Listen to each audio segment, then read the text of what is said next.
Tôi đã phải bị chết lại không lắm nữa bao giờ mình sinh vì đơn thù.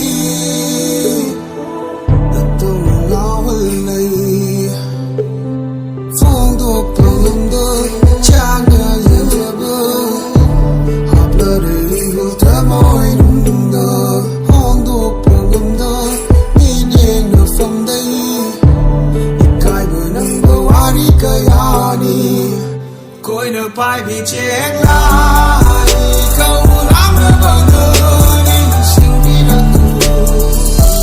Cứ đi cùng vừa tha chờ mà mang lỡ đúng xin mơ thơ bao tâm vì đơn thù. Đừng có ai chưa đâm ghê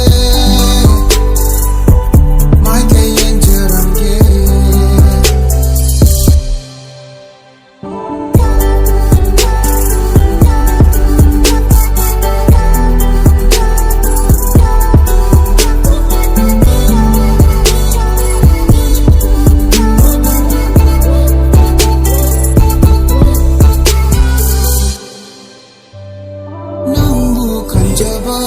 Lâm lan đôi đi Udang kadar lại đêm đi nắng nở nắng đi nung si bờ thân lờ bờ thơ môi cần lâm kadar ba mu bi nắng nở Tôi đã phải bị chết lại